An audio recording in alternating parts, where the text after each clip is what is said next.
Hi అందరికీ నమస్కారం. CBSE exam కి సంబంధించి పర్టికులర్లీ మ్యాథ్స్ ఎగ్జామ్ కి సంబంధించి జరిగినటువంటి వివాదం, పిల్లలు అదే విధంగా పేరెంట్స్ ఎక్స్ప్రెస్ చేసినటువంటి ఒపీనియన్స్ మనం దేశవ్యాప్తంగా చూసాం. చాలా మంది పిల్లలు బాధపడుతూ డిప్రెషన్ గురవుతూ, అలాగే పేరెంట్స్ కోపంతో సిబిఎస్ఈ విధంగా చేయటం ఏమిటి, ఇంత టఫ్ పేపర్ ఇవ్వటం ఏమిటి అనేటువంటి డిస్కషన్ 17వ తారీఖు నుంచి మొదలయ్యి ఇంకా కొనసాగుతూ ఉంది. మరి సిబిఎస్ఈ దీని మీద ఎటువంటి ప్రకటన అయినా చేసిందా, చేయలేదా? ఒకవేళ ఇలాంటి ఇబ్బంది ఎదురైనప్పుడు సిబిఎస్ఈ యూజువల్ గా ఎటువంటి ప్రొసీజర్ ఫాలో అవుతుంది, ఏ విధంగా పిల్లలకు న్యాయం చేస్తుంది, సిబిఎస్ఈ ఫాలో అయ్యేటువంటి ప్రొసీజర్ యొక్క స్టెప్స్ ఎట్లా ఉంటాయి అనేటువంటిది చూసే ప్రయత్నం చేద్దాం. సిబిఎస్ఈ ఎప్పుడు కూడా ఇటువంటి ఇబ్బందులు ఎదురైనప్పుడు మాక్సిమం తను చేయాల్సినటువంటి పనులు చేయటానికి ఒక ప్రొసీజర్ ని అడాప్ట్ చేసుకుంది. దీన్ని మోడరేషన్ అంటాం. ఈ మోడరేషన్ అనేటువంటిది ఐ థింక్ 1992 దగ్గర నుండి 2017 వరకు కూడా జరిగింది. 2017 టైంలో సిబిఎస్ఈ మోడరేషన్ ని మేము 2017 నుంచి మేము చెయ్యట్లేదని ప్రకటన చేసిన సందర్భంలో ఢిల్లీ హైకోర్టు ఇంటర్వెన్ అయ్యి ఈ ఏడాదికి మోడరేషన్ చెయ్యండి అని చెప్పింది. ఎందుకంటే ఆ డెసిషన్ ఎగ్జామినేషన్ ఫామ్స్ ఫిల్ చేసిన తర్వాత సిబిఎస్ఈ బోర్డు తీసుకుంది కాబట్టి ఇది కరెక్ట్ కాదు అని ఆ సంవత్సరం మీరు తప్పనిసరిగా చెయ్యాలి అని సిబిఎస్ఈ బోర్డుకి చెప్పింది. ఆ తర్వాత నుంచి మోడరేషన్ కి సంబంధించినటువంటి డిస్కషన్ లేదు. ఆ మోడరేషన్ మీద కూడా కొంత అనుమానాలు ఉన్నాయి కాబట్టి దాని యొక్క డిపెండెన్సీని తగ్గించడానికి కొన్ని కొత్త విధానాలను తీసుకొచ్చింది.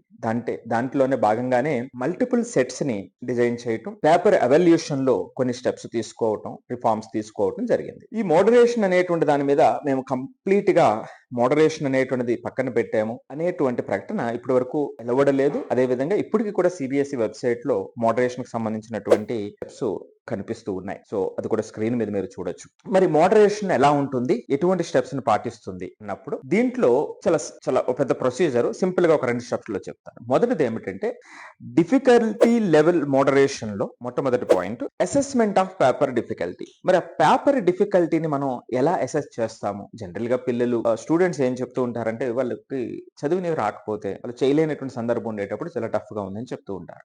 అది అక్రాస్ ఇండియా లేదా అక్రాస్ 24-25 కంట్రీస్ జరుగుతుంది కాబట్టి అక్కడ ప్రతి ప్లేస్ మీద ఆధారపడి ఉంటుంది.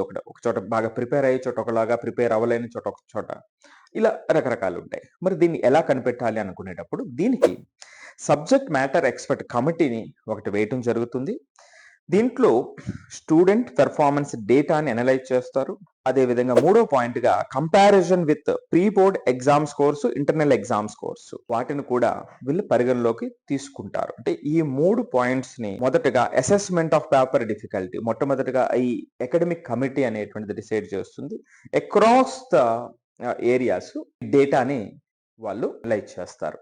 ప్రీ బోర్డు ఇది బహుశా ఇప్పుడు పెద్దగా పరిగణలో తీసుకోపోవచ్చు. ఇదివరకు అయితే ఆ రూల్ కూడా ఉంది. ఇక రెండవ పాయింట్ కంపారేటివ్ అనాలిసిస్. మరి ఈ పేపర్ టఫ్ గా ఉంది అంటే ఒక చోట టఫ్ గా ఉండొచ్చు, ఒక చోట టఫ్ గా లేదని అనొచ్చు, కొంతమంది టఫ్ గా ఉందనొచ్చు, కొంతమంది టఫ్ గా లేదనొచ్చు, ఇలా రకరకాలు ఉంటాయి కదా. ఆ సబ్జెక్ట్ ఎక్స్పర్ట్ కమిటీ అది కానివ్వండి, డేటా అనాలిసిస్ చేయటమే కాకుండా కంపారేటివ్ అనాలిసిస్ కూడా వీళ్ళు చేస్తారు. ఎలా చేస్తుంది అంటే కరెంట్ ఇయర్ పేపర్ ని ప్రీవియస్ ఇయర్ పేపర్స్, అంటే ప్రీవియస్ ఇయర్ లో పిల్లలకి మీడియన్ ఎట్లా ఉంది, అంటే వాళ్ళకి యావరేజ్ మార్క్స్ ఎట్లా ఉన్నాయి, ఏ రేంజ్ లో మార్క్స్ అక్కడ వచ్చినాయి అని ఒకటి. రెండోది some of the trends of performance in certain types of questions. కొన్ని క్వశ్చన్స్ లో ఆ ట్రెండ్ అనాలిసిస్ కూడా చూస్తారు. పర్టికులర్లీ ఇప్పుడు ఏదైతే కాంట్రవర్సీ చెప్తున్నారో 2-3 క్వశ్చన్స్ జామెట్రీకి సంబంధించినటువంటివి, ఈ క్వశ్చన్స్ కి సంబంధించినటువంటి ట్రెండ్ అనాలిసిస్ అక్రాస్ ఇండియా ఎక్కడైతే మనం కండక్ట్ చేసామో సిబిఎస్ఈ 26 lakhs పీపుల్ కి ఆ పర్టికులర్ క్వశ్చన్స్ ట్రెండ్ అనాలిసిస్ ఎట్లా ఉంది అనేటువంటిది కూడా చూడటం జరుగుతుంది. ఇవన్నీ చూసిన తర్వాత అప్పుడు అడ్జస్ట్మెంట్స్, అంటే అది గ్రేస్ మార్క్స్ కానివ్వండి, పర్టికులర్ టైప్ అంటే సపోజ్ 33-34 మార్క్స్ వచ్చి బోర్డర్ లో ఉన్నటువంటి వాళ్ళకి హెల్ప్ చేయడం కానివ్వండి, లేదా ఆ డిస్టింక్షన్ దగ్గరకు వచ్చినటువంటి వాళ్ళకి హెల్ప్ చేయడం కానివ్వండి, ఇలా ఒక ప్రొసీజర్ ఉంటుంది. సో ఆ ప్రొసీజర్ ని ఇవన్నీ చూసిన తర్వాత ఫాలో అవుతారు. మరి ఈ మోడరేషన్ ఏ సందర్భంలో చేస్తారు? ప్రతిసారి చేస్తారా?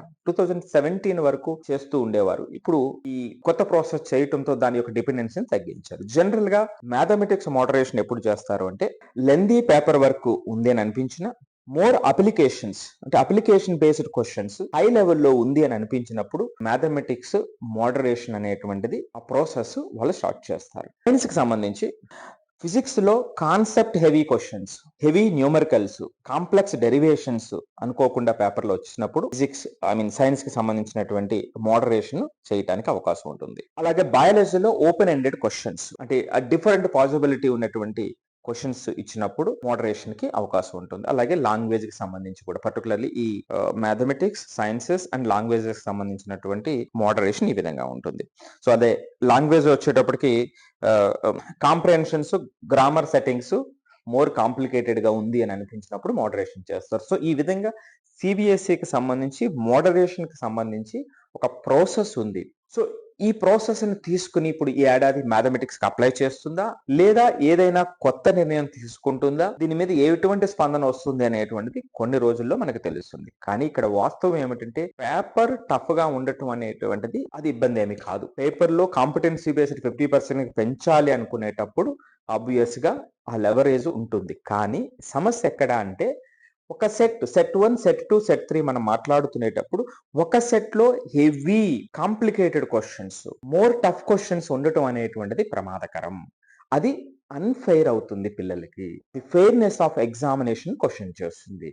3 సెట్స్ లో కూడా అదే లెవెల్లో క్వశ్చన్స్ ఉండేటప్పుడు అది పెద్ద విషయం కాదు, అది వేరే. ఇప్పుడు 2 సెట్స్ లో మోడరేట్ గా ఉండి ఒక సెట్ లో హ్యూజ్ డిఫరెన్స్ ఉంది అనేటప్పుడు అది ఫెయిర్ అవ్వదు కదా. ఇది సమస్య. సో కాబట్టి చూద్దాం. సిబిఎస్ఈకి అయితే ఒక స్టాండర్డ్ ఆపరేటింగ్ సిస్టమ్ ఉంది. ఏ సందర్భంలోనైనా ఏ విధంగా దానికి న్యాయం చేయాలి అనేటువంటిది మరి ఏ విధంగా రెస్పాండ్ అవుతుందో చూద్దాం. ఖచ్చితంగా పిల్లలకి ఇబ్బంది జరగకుండా మంచి నిర్ణయం తీసుకుంటుందని ఆశిద్దాం. లేదు అంటే తీసుకునేటువంటి విధంగా మనం ప్రయత్నించేద్దాం. మీరేమంటారు? మీ అభిప్రాయాన్ని నిస్సందేహంగా తెలియచేయండి. Thank you.